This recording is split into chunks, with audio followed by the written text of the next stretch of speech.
So my subscribers are probably thinking that I have lost my mind right about now. So I did just upload a video on this knife yesterday.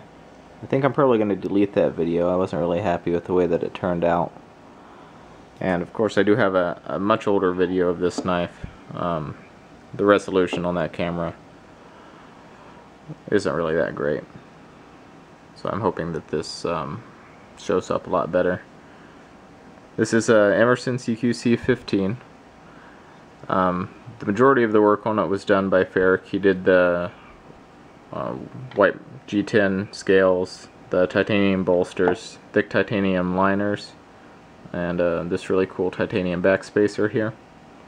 Rico 801 anodized all of the titanium purple. Tom Krein did the regrind. Really, really awesome grind. After Tom ground it, Phil actually polished it up for me a bit.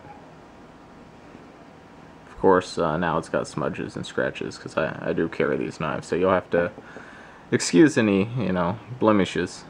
These aren't showpieces, although some of them could be, perhaps. P. Gray made the titanium thumb disc and anodized it purple.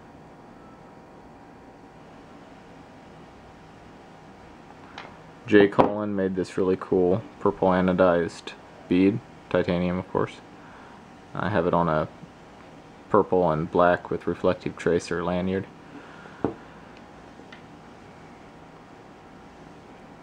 So this titanium pivot here was made by Nathawatt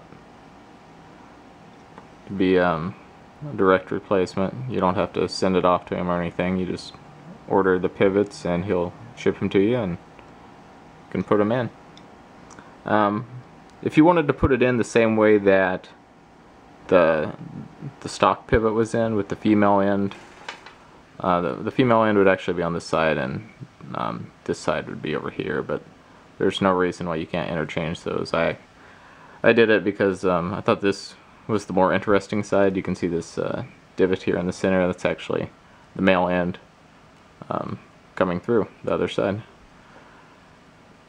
I thought that was more visually interesting on this side than on the clip side. Let me take a second to talk about that pivot.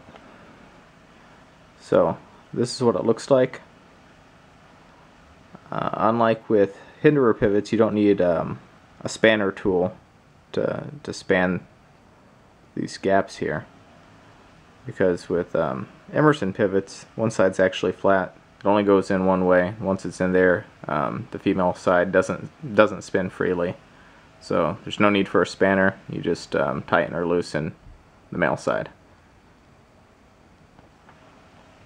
And it has the same functional dimensions as stock Emerson pivot. Also take a second to talk about the scales that I originally had made for this knife. These are kind of a fake marble or mother of pearl plastic material.